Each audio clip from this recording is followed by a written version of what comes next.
la clase. Bueno, en esta clase lo que vamos a ver es el tema de inductancia, autoinductancia e inductancia mutua. Así que bueno, vamos a hacer un pequeño repaso de estos temas que ya lo vieron, si no me equivoco, la semana pasada, el jueves de la semana pasada, en la clase teórica. Bueno, la idea es, pensemos en un sistema, en un dispositivo, una disposición de esta forma, en la cual tenemos dos circuitos. Uno acá, rojito, C1, y otro acá, verde, C2, y se hace pasar corriente I1 a través de este circuito 1.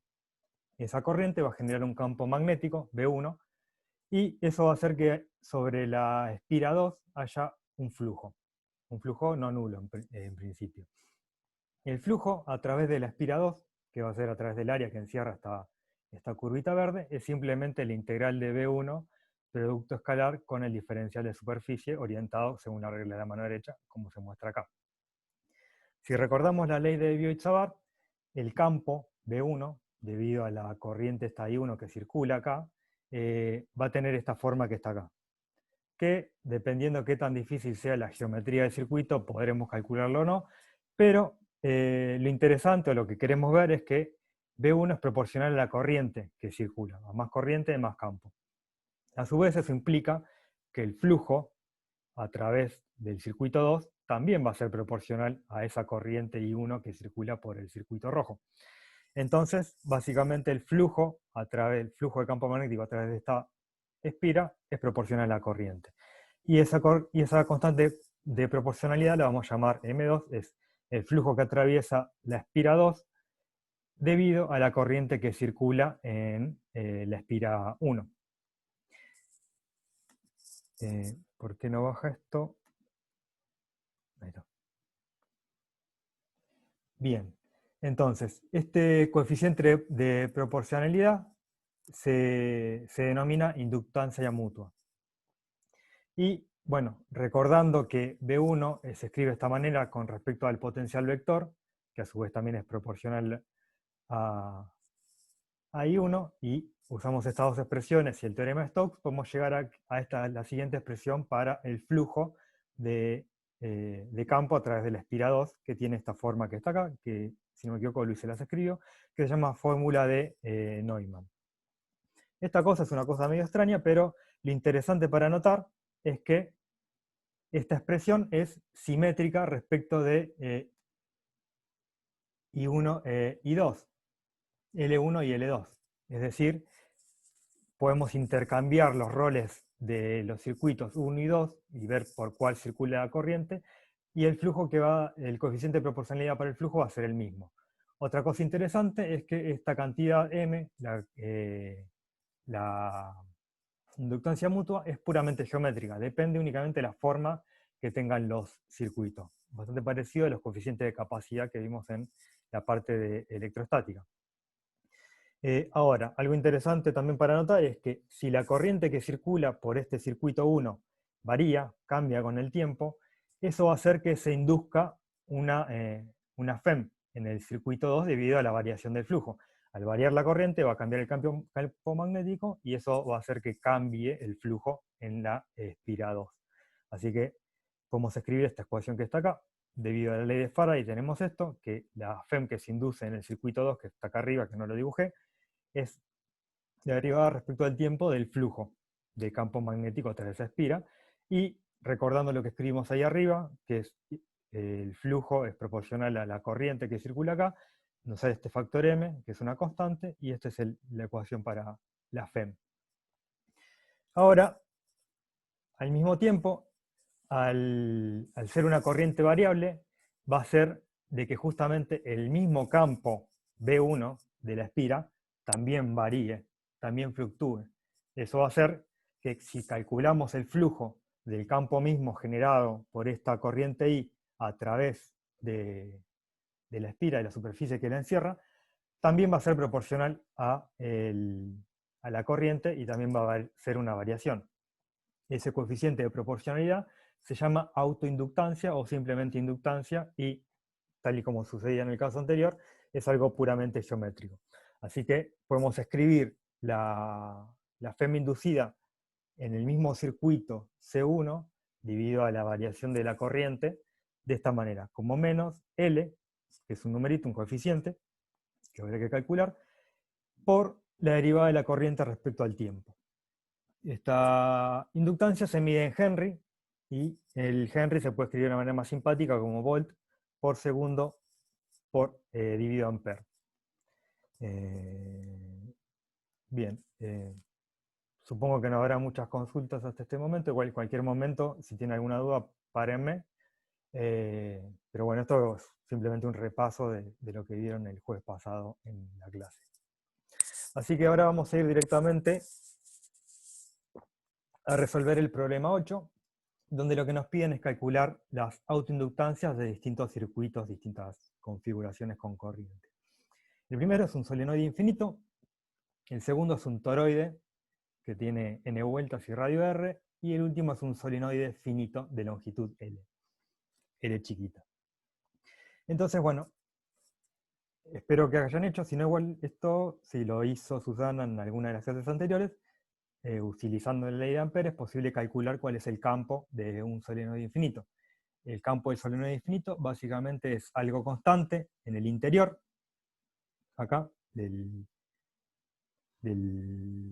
solenoide, un campo así, y que cuyo valor es, básicamente, es justamente mu 0 por n chiquita por i. N chiquita es la densidad de vueltas, es la n total, la cantidad de vueltas que tiene el solenoide dividido la longitud del solenoide, que como es infinito, en realidad lo que es finito es la densidad de vueltas. Bien.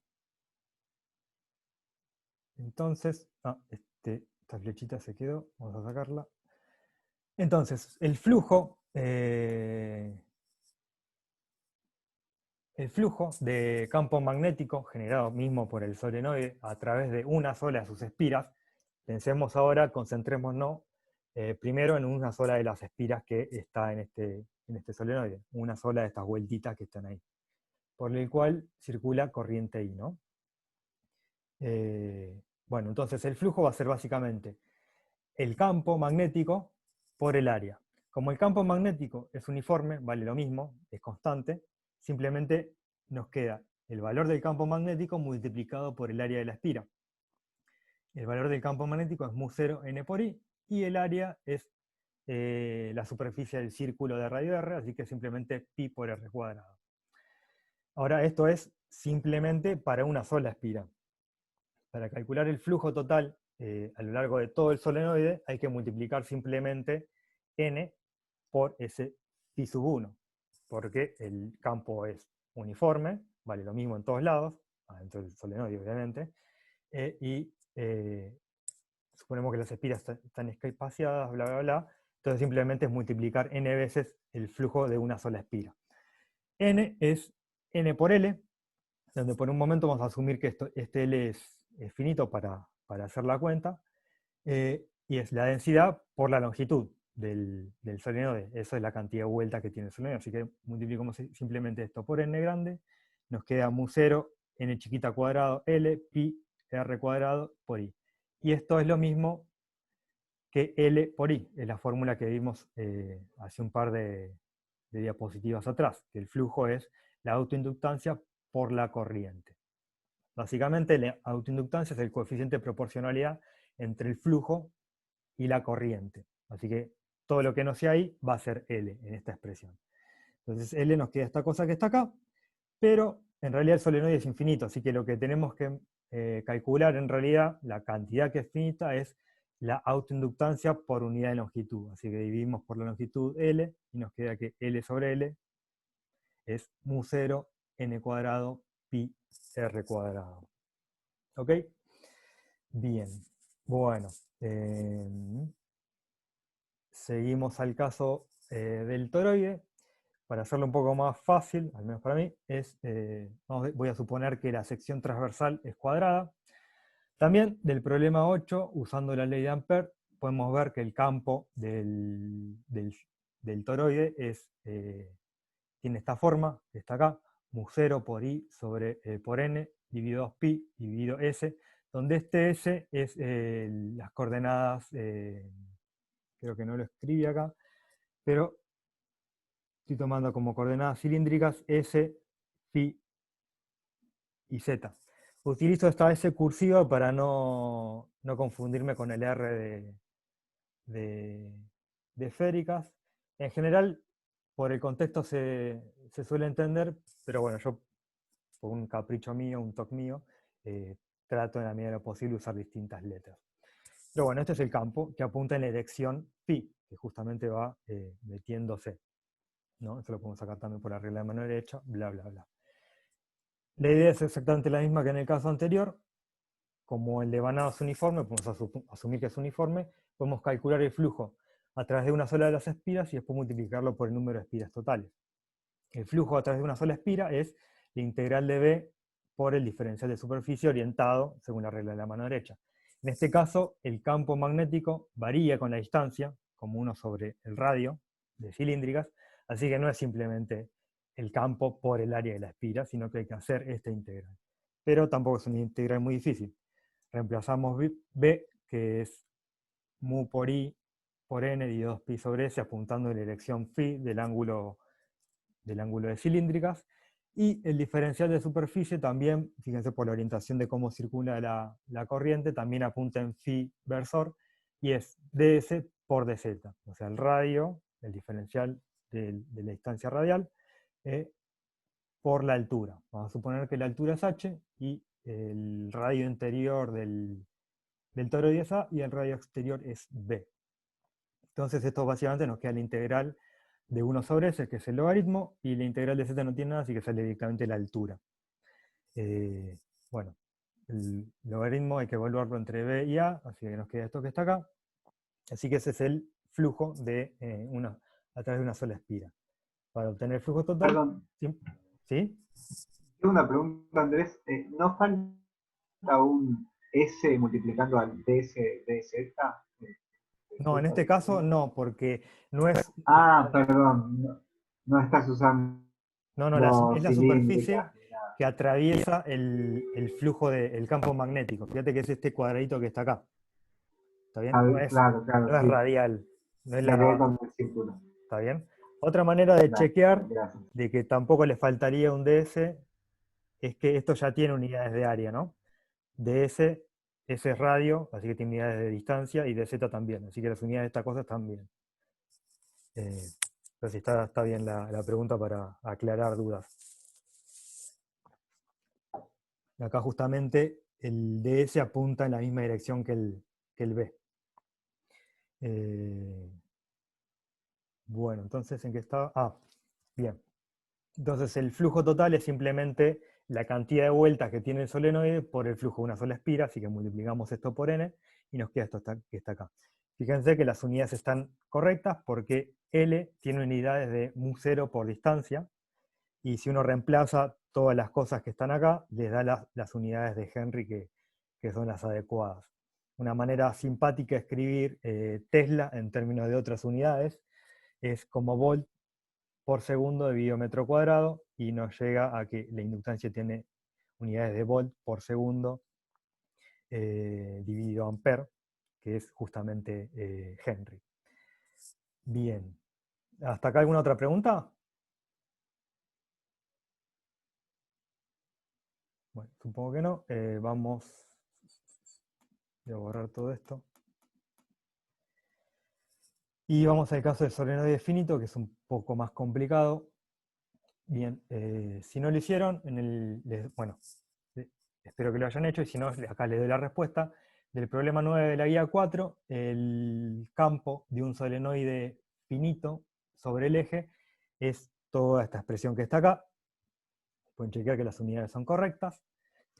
También eventualmente pueden tomar el límite de L yendo infinito y van a ver que recuperan el campo del solenoide infinito. Esos son chequeos que pueden hacer de que el resultado que obtuvieron es el correcto. Y bueno, nos piden calcular nuevamente la inductancia, la autoinductancia del solenoide finito, para lo cual nuevamente vamos a calcular el flujo el flujo de campo magnético a través de todo el solenoide. Nos dicen en el enunciado que el radio del solenoide es mucho más chico que la longitud del solenoide.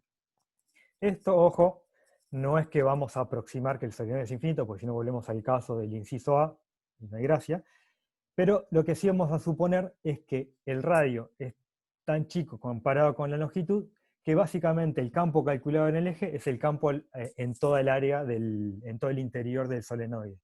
Pero vamos a mantener que L, la longitud del solenoide, es finita. ¿Está bien? ¿Se entiende la aproximación? Vamos a asumir que el campo adentro del solenoide es lo mismo que el campo sobre el eje.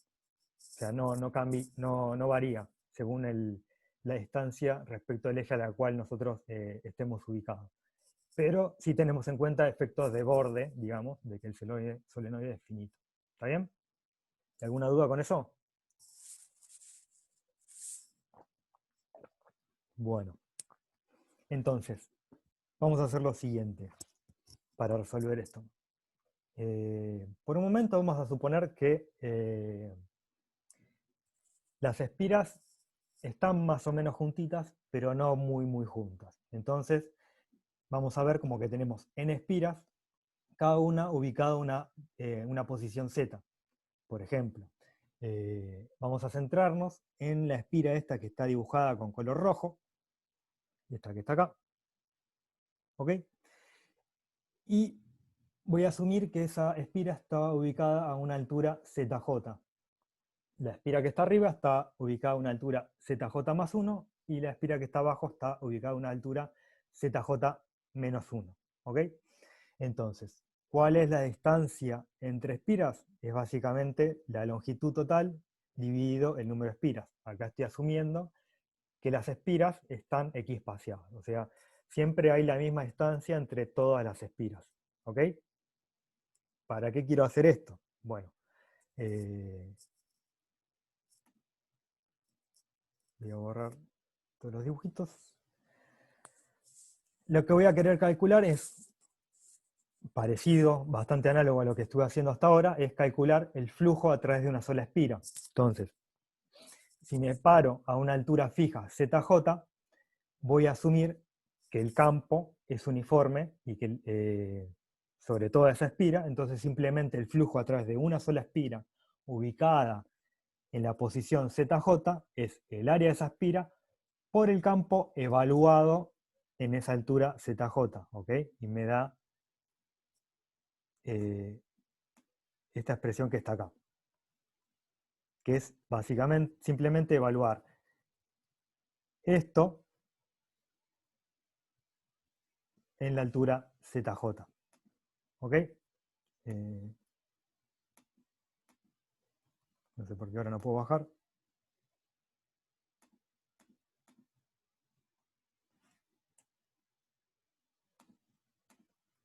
Ahí está.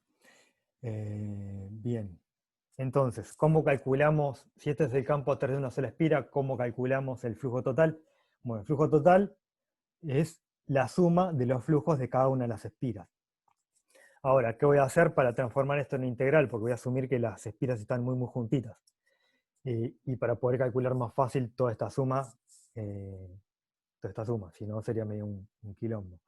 Lo que hago es multiplicar y dividir por delta z. Delta z, como habíamos calculado acá, es L sobre n. Entonces, si yo multiplico y divido por delta z, y un delta z lo dejo como delta z y el otro lo escribo como L sobre n, puedo sacar esto para afuera, y esto tiene la pinta de una suma de Riemann, si tomo delta z yendo a 0. O sea, como una discretización del integral, como suma de rectangulitos.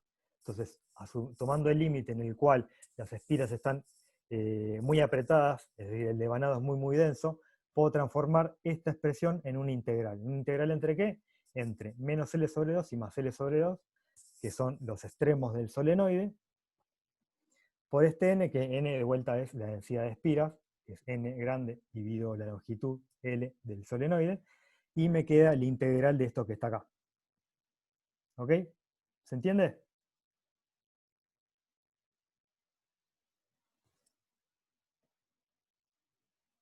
Bueno, supongo que si no hay ninguna queja, se entendió. La primitiva que tienen que usar es esta que está acá. Hacen la cuenta, evalúan los límites en los extremos que tienen que evaluar, y les queda esta expresión para el flujo total. Así que dividiendo por I obtienen la autoinductancia y pueden chequear que en el límite en que además de que el radio es mucho más chico que la longitud del solenoide, tomamos el infinito, se recupera la autoinductancia por unidad de longitud del solenoide infinito. Bueno, les doy un ejemplo más de cálculo de, en este caso, de inductancias mutuas. En este, Perdón, una sí, pregunta con respecto parecida a esto. sí. ¿Un solenoide podría ser que es equivalente a tener un cilindro hueco rotando? ¿O hay alguna diferencia con eso? Cargado. No, puedes suponer eso, sí. Tienes que ajustar O sea, es exactamente lo mismo. la densidad de corriente superficial para que te coincida con la de n espiras con corriente I. Ok, ¿Está bien? Hay que hacer un ok. macheo, pero eso es una manera de calcular No, la... me surgió la duda porque si tomabas la distancia entre las dos espiras cero, entonces ya era un cilindro directamente. Ya dejaba de ser un solenoide. O sea, si entre una espira y la otra espira hacías tender a cero la diferencia, entonces es que ya era un cilindro. eh, ¿para dónde? O sea, y cuando el delta ZS lo mandás a cero, Sí, el delta Z es la diferencia entre dos espiras. Si la sí, diferencia entre dos espiras es cero, sí, entonces sí, sí. es un cilindro. Sí, sí. De hecho, es una manera de calcular el campo de un solenoide, eh, asumiendo eso, asumiendo que el devanado, en realidad en general lo que asumís es eso, es que el devanado, el arrollado del solenoide es muy, muy fino. Entonces no hay como espacio entre espiras. Porque si no, sería como varias espiras una arriba de la otra, pero si hay una distancia finita entre ellas, medio que la cuenta es difícil. Porque el caso de una espira sola, vos sabés calcular el campo solo sobre el eje. Pero si no, la cosa tiene una forma medio dipolar. Es como parecido también al. eh, bueno, no es exactamente lo mismo, pero con los discos cargados tampoco sabes exactamente, en esta materia no sabemos calcular el campo eléctrico de de un disco cargado. Tampoco sabemos calcular el campo magnético de una espira con corriente I. Y si ponemos una arriba de la otra, el campo no es uniforme ni apunta solo en Z, empieza a ser una cosa medio extraña. Depende a qué distancia estés. De hecho, visto de lejos como un dipolo. Entonces, a menos que asumas que las espiras están muy pegadas una con respecto con la otra, la cuenta es medio un bardo. Así que es una aproximación, diría que casi necesaria para calcular el Claro, campo del solenoide. Pero sí es correcto. Hay que claro, identificar bien buenísimo. cuál es la densidad de corriente superficial para que coincida con el de n espiras O sea, que es un corriente problema y bla, bla. equivalente. Sí, sí, sí. Sí, la cuenta es la misma. Dale, gracias. Perfecto. ¿Alguna otra consulta?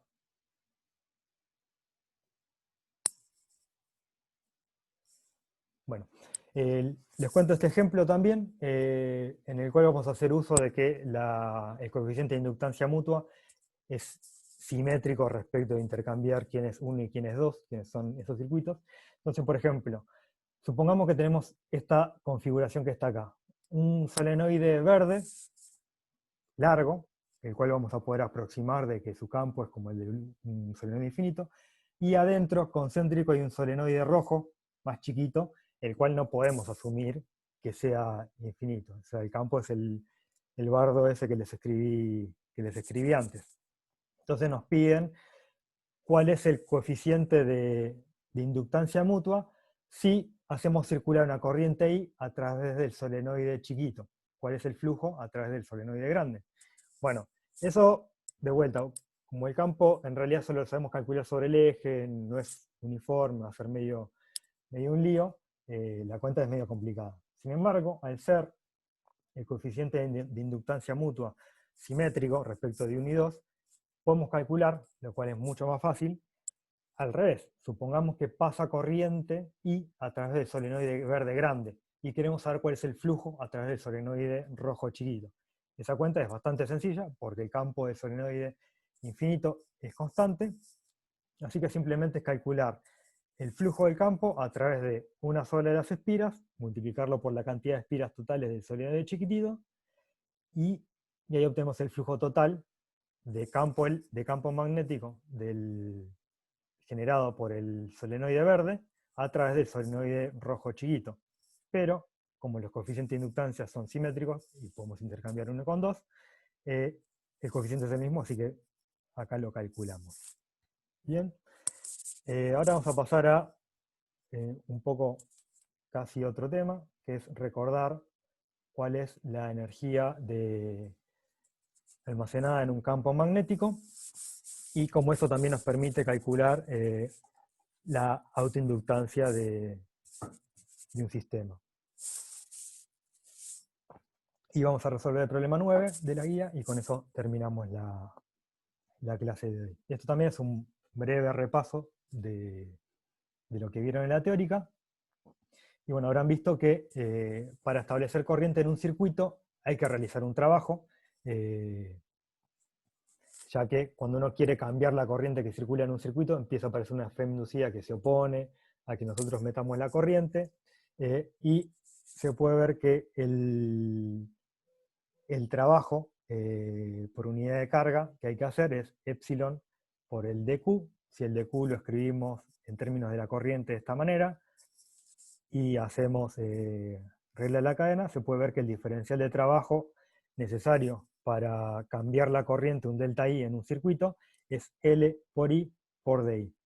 Si integramos este diferencial de trabajo para llevar la corriente que circula a través del circuito desde I igual a 0 hasta un valor final I, hay que integrar simplemente esto desde 0 a I, y nos queda que el trabajo necesario es 1/2 de L por I cuadrado, donde esta L es la autoinductancia. ¿Ok? Bien. También hay una manera un poco más simpática de escribir la expresión anterior, y es recordando que el flujo es la integral, obviamente, del campo B a través de la superficie. Recordando también que B es el rotor del potencial vector, y utilizando el teorema de Stokes se hacen un par de cuentas y se llega a esta expresión que está acá, que el trabajo es 1/2 de la integral a lo largo del circuito del potencial vector producto escalar con la corriente, diferencial L. Esto se puede generalizar a distribuciones de carga en volumen, utilizando este reemplazo, este mapeo que está acá, y nos queda esta expresión que está acá. El trabajo, la energía almacenada en el circuito, es 1/2 de la integral en volumen del potencial vector producto escalar con la corriente integrado en volumen. Nuevamente, esto se puede llevar a una expresión aún más amigable todavía, utilizando la ley de Ampère, que nos dice que el rotor de B es mu0 por J, de ahí despejamos J y lo metemos acá, utilizamos un par de identidades vectoriales para pasar las derivadas de un término al otro, hay que usar también integración por partes, un par de cosas más, y se llega a esta expresión, que la energía es 1/2 de la integral en todo el espacio del módulo del campo magnético al cuadrado dividido la permeabilidad. Si hubiese material magnético sería la permeabilidad del material, pero si no hay es mu0, y la integral en todo el espacio, que al final lo que uno va a terminar tomando son únicamente las partes que van a contribuir, son aquellas donde haya corriente, distribución de corriente no nula.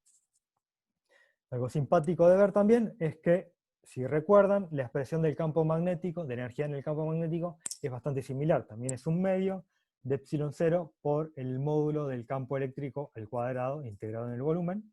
Fíjense que similares que son estas expresiones. Así que la energía total es 1/2 de la suma de estas dos cosas. Bien, nada más. ¿Algo más para decir? Creo que no. Bueno, vamos directamente al problema 9. Lo que nos piden en el problema 9 es calcular la energía en un cable coaxil. Esto ya estuvo en un problema, que no me acuerdo qué número tenía, de la guía anterior, en el cual tenemos un cable conductor en el cual circula corriente en volumen uniforme, y adentro hay otro cilindro hueco, pero con espesor, por el cual circula corriente I para el otro lado. Y entre medio tenemos un material de permeabilidad magnética mu. los radios son, el radio del coso del medio es A, entre este cable conductor y este otro, A y B, es el radio interior, y ese es el radio exterior. Y entonces, bueno, acá usé otra expresión para la energía del sistema, que es H producto escalar B. Básicamente, en la expresión de acá arriba, si suponen que hay un medio magnético, es simplemente reemplazar cuál es la expresión en términos del mu, se reabsorbe y les queda H escalar B, pero es lo mismo. Y también otra expresión que vimos es que es un medio de la autoinductancia por la corriente al cuadrado. Entonces, ¿cuál es la idea del problema? Bueno, ¿sí? ¿Hay una pregunta? Sí, yo quería hacer un comentario, Andrés, acerca de la expresión 1. Para los que se acuerdan, cuando vimos campo eléctrico y materiales dieléctricos, también había hay una analogía en las expresiones, ¿no? Si se acuerdan, la energía se calculaba como un medio de escalar E en todo el volumen. Y acá tienen el análogo, que es un medio H escalar B. Solo eso. Sí, por suerte las expresiones son bastante similares, así que favorecen que uno se acuerde, a menos de que los épsilons y los mu van uno arriba y otro abajo, pero por suerte son similares. Eso es bastante amigable. Así que bueno, la idea va a ser calcular W con la expresión esta que está acá arriba, porque conocemos y resolvimos el problema adecuado, sabemos cómo son H, B y lo que sea, y después comparándolo con esta expresión que está acá, podemos despejar quién es L. ¿Ok? Así que, bueno, acá está. Del problema 14, acá nuevamente estoy usando como coordenadas cilíndricas S cursiva para la coordenada radial, phi y z. Por simetría pueden sacar de que el campo va en la dirección phi y depende de la coordenada radial. Y les queda esta cosa que está acá, esta expresión partida, para cuando estamos adentro del cilindro interior conductor, para cuando estamos entre medio del material magnético, y para el otro conductor, y afuera da 0. Bueno, nada, entonces simplemente lo que hay que hacer es, W se obtiene como el integral del campo magnético, y digo la permeabilidad correspondiente según estemos en el conductor o en el material, y hay que hacerlo para cada una de las partes del campo. ¿Ok? Entonces el integral es entre 0 y 0 y A, no, acá me confundí, perdón, esto es entre 0 y C, entre todo, en realidad sería este 0 infinito, pero de C en adelante el campo es 0, así que simplemente se corta en el tamaño de la configuración, pero esa integral de 0 a C se va a separar en 3 partes, una de 0 a, otra de A a B y otra de B a C, según cuál es la expresión correcta para el campo magnético, la integral en el ángulo y la integral en la altura. Que en realidad esto se supone que es un sistema de longitud infinita, pero bueno, vamos a integrarlo hasta L y después dividiremos por L para que las expresiones no nos diverjan. ¿Ok? Así que bueno, la primera integral es 1 sobre mu 0, el campo magnético al cuadrado, que es esta expresión que está acá, así que nos queda un S cubo, la integral es bastante sencilla, y bueno, da esto que está acá, lo separo esto porque esto me va a salir de factor común, y dejo estos un cuartos, y qué sé yo. La expresión para la segunda parte, para el segundo tramo, donde hay material magnético, nos va a quedar un logaritmo. Fíjense que acá tenemos un 1 sobre S, que el cuadrado da 1 sobre S cuadrado. Tenemos un S del diferencial de volumen. Acá sí, este S va multiplicando, porque estamos haciendo una integral en como toda la circunferencia del cilindro. ¿Ok? Entonces por eso nos va a aparecer este S de phi. Para la parte radial un ds y para la altura un dz. Fíjense que todo este diferencial de volumen tiene las unidades adecuadas, que es unidad de volumen. Esto me aporta una unidad de longitud, esto es otra unidad de longitud, el de phi nada y el de z otra unidad de longitud, así que todo este diferencial tiene unidades de longitud cubo. Así que como les decía, teníamos un 1 sobre s cuadrado, y con el s del diferencial de volumen nos queda un 1 sobre s, la integral de ese logaritmo, nos queda esta cosa que está acá. La expresión para la parte 3 es un poco más complicada, pero bueno, para hacer un logaritmo y un coso al cuadrado, o al cubo, no me acuerdo. Sí, algo así. Pero la expresión es esta que está acá, juntan todas las contribuciones y les queda que la energía del sistema es toda esta expresión que está acá. ¿Ok?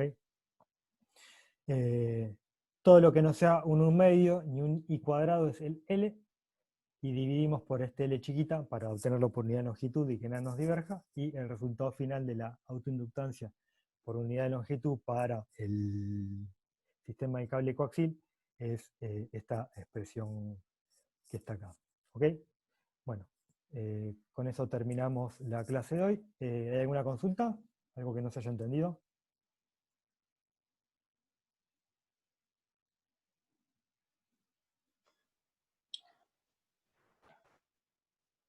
Bueno, si no hay ninguna consulta, ya cuando encuentre dónde está el Sí, decime. sí, yo quería agregar, ya puedes terminar que con esta clase ya pueden calcular hasta el problema 10 inclusive de la guía 5.